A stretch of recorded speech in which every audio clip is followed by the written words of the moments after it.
They laughed at him, a laughter so sharp it cut deeper than any knife. The son of one of the richest men in America, mocked, humiliated, and left alone on the cold ground, hugging his prosthetic leg as if it was the only friend he had. Dozens of eyes burned holes into him, pointing fingers, spitting words too cruel to repeat. And in that moment, he wasn't a billionaire's son. He was just a broken boy no one wanted to touch. Then, out of the crowd, a girl. Poor, ignored, her sweater stained and torn, she stepped forward when everyone else stepped back. And what she did, not even the billionaire himself could have predicted. By the end, an entire town would be forced to face a truth they never wanted to see. The courtyard froze. The boy's quiet sobs clashed against the echo of cruel laughter, and for a heartbeat, it felt like the whole world was against him. Then came a voice, sharp, steady, cutting through the noise. Enough. Every head turned. Standing at the edge of the crowd was a girl no one ever noticed before. Clothes worn, sweater stained, shoes falling apart, but her eyes burned with something fierce. "You think you're strong because you laugh at someone who can't fight back?" she said, her words slicing through the silence. Murmurs rippled. Some kids smirked, others shifted uneasily, but the balance in that courtyard had shifted, and they all felt it. And before I tell you how one poor black girl flipped the script on an entire school, hit subscribe, drop a like, and let me know where you're watching from. Queens, Chicago, Houston? Because what she said next would leave them speechless. His name was Ethan Hale, 10 years old, the son of Richard Hale, one of the richest men in America, a man who shook hands with governors and built towers in Silicon Valley. But here, inside the gates of St. George Academy in New York City, none of that mattered. Money didn't shield Ethan. Status didn't protect him. Every morning when the bell rang and the courtyard filled, Ethan Hale became a target. The kids didn't see a billionaire's son. They saw a boy with a prosthetic leg, and they called him Tin Boy. "Yo, Tin Boy, don't walk too fast, you might set off the fire alarm," one kid shouted across the blacktop. Another kid laughed, "Someone grab an oil can before his leg locks up." The crowd burst into cackles. Ethan kept his head down. He hugged his notebook against his chest, the one place he hid his sketches. Pages full of machines, dreams, secret inventions, things no one here would ever care to understand. "Say something, Tin Boy," a taller boy jeered, shoving Ethan's backpack with his foot. "Or you only talk when Daddy's bodyguards are around?" Ethan's jaw tightened, but no words came out. He'd learned long ago that silence was his only armor, and that's when she noticed him. Amara Johnson, 9 years old. She didn't wear polished uniforms like the others. Her sweater was stretched at the collar, faded pink with a stain across the sleeve.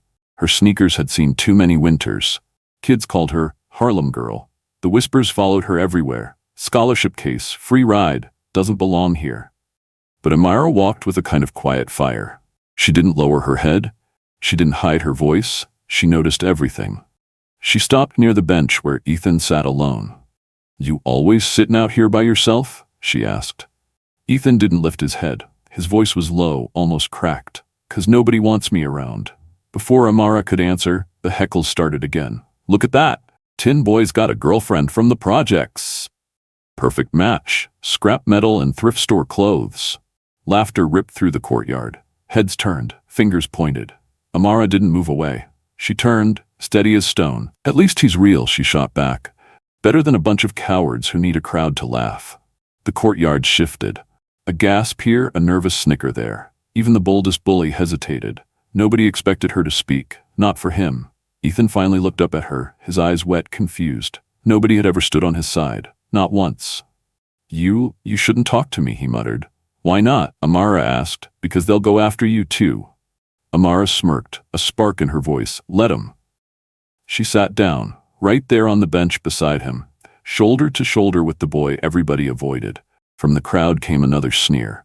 "Yo, Amara, careful. Sit too close and you'll catch Tin Boy rust." More laughter. Amara didn't budge. "You done?" she asked, staring straight at the group. Her voice wasn't loud, but it carried. Ethan stared at her like she was something out of a dream. Why are you doing this?" "Because," she said, keeping her eyes on the crowd, "nobody else is brave enough." The playground fell into a tense hush.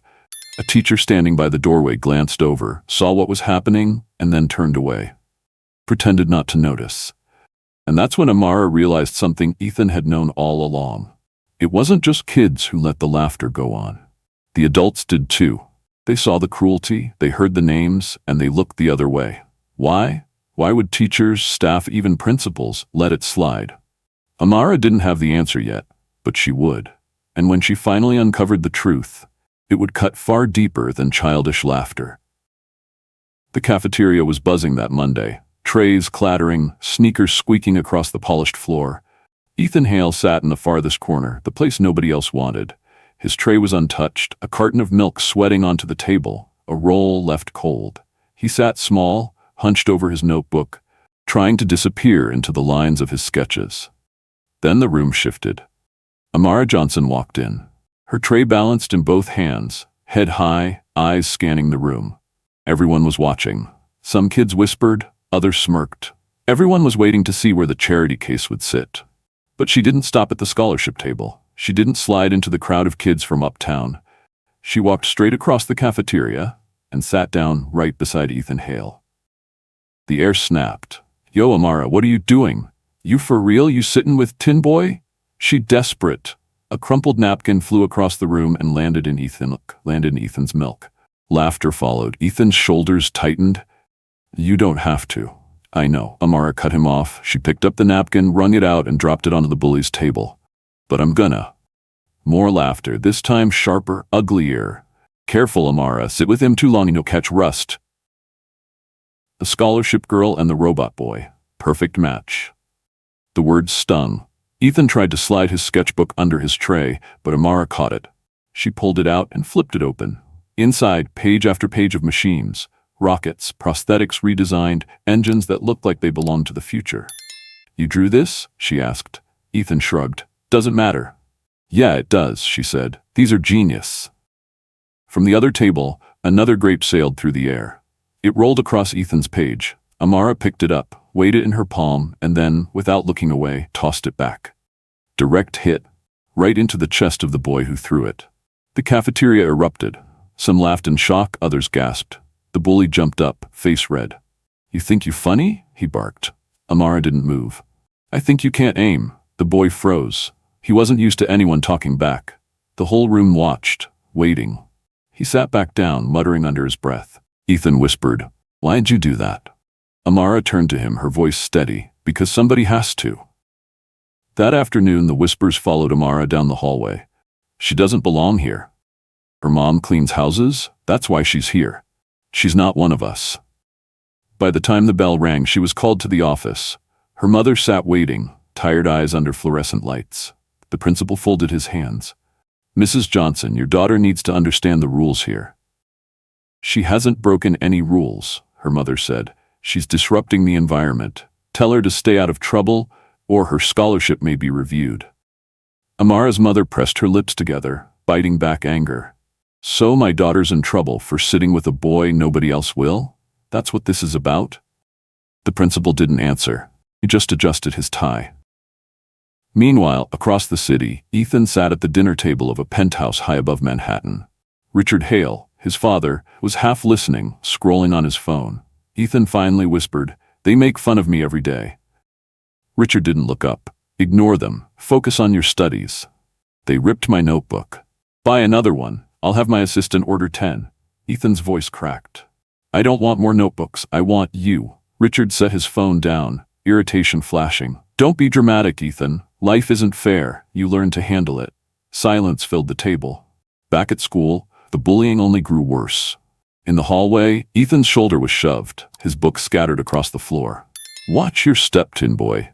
Another day, someone yanked his sketchbook and tore out pages, crumpling them, tossing them in the trash. Amara dropped to her knees, picking them up piece by piece.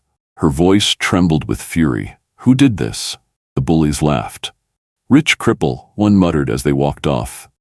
Ethan's head hung low. "Told you, you can't stop them." Amara shoved the rescued sketches back into his hands. "No, but I can stop them from making you feel small." The days blurred into weeks, and slowly, something shifted.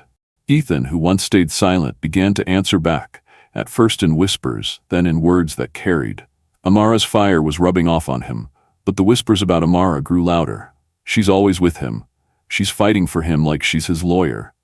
She thinks she's better than us? She was shoved in the hallway one morning, her tray knocked to the floor in the cafeteria another, and still, she kept walking back to Ethan's side. Ethan said one afternoon, "You don't have to keep doing this. They'll never stop." Amara looked him dead in the eye. "They don't have to stop, I just have to keep standing." But every shove, every cruel word, every page torn from Ethan's notebook was building towards something neither of them could stop. And then came the day when they pushed Ethan too far. The gymnasium was alive with noise, the squeak of chairs, the shuffle of sneakers, the low buzz of hundreds of voices. A sea of students filled the bleachers. Teachers lined the walls. Parents in their polished coats sat at the back rows, cameras slung around their necks. It was supposed to be a proud morning, awards day, a chance for the school to show off its brightest names. But for Ethan Hale, it felt like a trap. He sat in the front row, staring at the floor, clutching his notebook so tightly the pages curled, his prosthetic leg pressed stiff against the polished wood. He wanted to disappear. And next, the principal announced, voice booming through the microphone, "Ethan Hale." The gym shifted. The name carried weight. The son of Richard Hale, billionaire, untouchable. Parents leaned in. Students snickered. The whispers came fast. "Tin boy's up. Wait for it. Watch him trip." Ethan rose, his breath caught in his throat. Every step across that gym floor echoed too loud, the click of his prosthetic ricocheting off the walls. He climbed the stairs to the stage. 1, 2, 3. But on the fourth, his foot caught. His weight shifted. And then the sound. Clang, metal against wood, his prosthetic slipped, his body lurched forward. He hit the floor with a thud that rang through the microphone. The gym went dead silent for half a second. And then, the laughter. It came like a tidal wave. "Yo, he dropped his leg! Somebody call a mechanic!" "Robot boy down!" Students howled. Phones shot up, recording, flashing. Even some parents covered smirks behind their hands. Ethan scrambled, grabbing at his leg, fumbling with the strap. His face burned hot, his chest heaved. The laughter stabbed at him from every side. "I wish I wasn't alive," he shouted, his voice cracking, echoing through the mic. The laughter stopped. Gasps rippled. A few kids froze, wide-eyed. Teachers shifted uncomfortably, but no one moved. And then, a voice. "Stop it." It came from the bleachers. Sharp, shaking, but clear. Amara Johnson. She pushed through her row, dropped her backpack, and strode down the aisle. Her sweater stained, shoes worn, but her face set like stone. She didn't hesitate. She didn't slow. She climbed the stage stairs, each step echoing louder than the laughter had. "You think this is funny?" she shouted, turning to the crowd. Her voice trembled, but it carried. "You think it's brave to laugh at someone who's already fighting harder than any of you?" The crowd shifted uneasily. A boy in the front row smirked. "Sit down, Amara. Nobody asked you." She snapped back. "No, not this time." Her chest rose and fell, her fists tight at her sides. She faced the sea of mocking faces. "Y'all laugh at him, but he's smarter than you. He's braver than you, stronger than you'll ever be. I'm standing with him." "Who else has the guts?" The gym fell silent. Every camera zoomed in. Reporters leaned forward. Teachers froze. Parents whispered. The entire school held its breath. Ethan sat on the floor, his notebook spilled open beside him, sketches exposed for the first time. He looked at Amara, eyes wide, tears streaking his cheeks. No one had ever stood for him like this. And then, from the very back row, a figure shifted. Richard Hale, the billionaire. Crisp suit, silver tie, polished shoes. He wasn't supposed to be here. Nobody had seen him walk into the gym. But he was there, watching, his jaw tight, his eyes locked on the stage. He saw his son on the floor, humiliated, broken.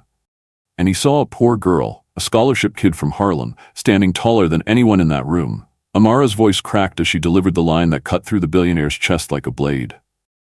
"Money can't buy courage, but friendship can." The words landed heavy.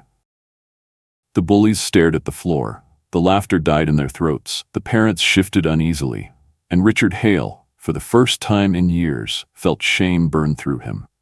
He had poured billions into companies, skyscrapers, and campaigns, but he had never once defended his son. And here, in front of everyone, a girl with nothing had done what all his wealth could not. The gym stayed frozen. Not one laugh, not one whisper. Every camera caught it. Every parent witnessed it. Every student felt it. and the billionaire in the back row realized the truth he could never escape. The gym stayed in that frozen silence. Amara's words still hung in the air like thunder that refused to fade. Ethan sat on the stage floor, trembling, his prosthetic loose, sketches scattered. Amara stood beside him, fists at her sides, chest rising and falling, daring the entire school to answer. And then, the sound of footsteps. Richard Hale rose from the very back row. Every head turned. The billionaire. People whispered his name under their breath. That's him. Richard Hale's here. I didn't know he was coming. His polished shoes echoed against the wood floor as he walked the long aisle. Parents sat up straighter. Teachers froze. Students whispered nervously. The principal cleared his throat, fumbling with the mic. Mr. Hale, this really isn't. Enough, Richard said, just one word, low and firm. The mic went dead silent. He climbed the stage, one step at a time, his eyes locked on Ethan, not the crowd. For once there was no coldness in his face, there was something else, something raw. He stopped in front of his son. The billionaire everyone feared knelt. Ethan, he said, voice breaking, I failed you. Gasps rippled through the gym. Phones recorded every second. Reporters scribbled furiously. Ethan looked at him, tears streaking his face. You don't care. You never care. Richard shook his head, his voice shaking. I gave you money. I gave you gifts. I gave you everything, except what you needed most. I never gave you me. And for that, I'm sorry. The crowd went still. Some teachers shifted, uncomfortable. Students whispered in disbelief. Richard pulled his son into his arms. The cameras flashed, catching the billionaire hugging his boy for the first time in public. Ethan's sobs shook against his father's chest. Why now? Ethan choked out. Richard's voice cracked. Because it took a girl with nothing to show me how rich I should have been all along. He turned to the crowd, still holding Ethan. His voice carried now, not cold, not rehearsed, but human. You've all been watching my son suffer, laughing at him, recording him, turning away, and I let it happen too, but it ends today. He pointed to Amara, who stood frozen beside them. Her name is Amara Johnson. Remember it, because starting today, this school will have a scholarship in her honor. A scholarship for children from Harlem, from the Bronx, from every corner of this city who are told they don't belong. Kids like Amara, who have more courage than anyone here. The room erupted. Parents gasped, some clapped, students exchanged wide-eyed stares. The principal stuttered into the mic. Mr. Hale, this is unprecedented. Richard cut him off. Unprecedented is watching my son humiliated while the adults stand by.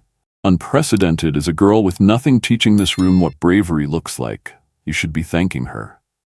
Amara's eyes filled, her voice barely a whisper.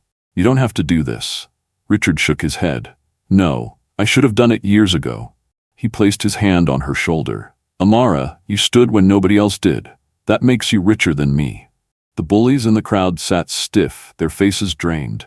Phones still recorded, but nobody dared laugh now. The next week, everything had changed. Ethan walked through the school gates head high for the first time. His prosthetic clicked steady, his sketchbook tucked under his arm. But this time he wasn't alone. Amara walked right beside him, shoulder to shoulder. Students stepped aside. Some whispered apologies, others just watched, shame heavy on their faces. Not one dared throw a grape. Not one dared whisper tin boy. At recess, Ethan opened his sketchbook under a tree. This time, kids gathered. Yo, you drew this? One boy asked, eyes wide. Bro, this is insane. You could actually build this? Ethan's voice didn't crack anymore. Yeah, I could. Amara grinned, nudging him. Told you they'd care. For the first time, Ethan smiled back. A real smile. By the end of the month, he had friends. Real ones. He was respected, listened to, even admired. Amara, once mocked as a charity case, had become a symbol of courage. Students whispered her name in the hallways with awe, not ridicule. The story spread beyond the school. Headlines ran across New York. Scholarship girl defends billionaire's son. Richard Hale apologizes publicly, funds Harlem students. Talk shows replayed Amara's speech. Clips of Richard kneeling to hug Ethan went viral, and for once the Hale name wasn't tied to power or profit, but to love. One Friday afternoon, as the sun sank behind the city skyline, Ethan and Amara walked side by side down the academy courtyard. The kids followed behind them. The bullies were silent. Ethan turned, looking at her. You saved me. Amara shook her head, smiling. No, you saved yourself. I just stood beside you.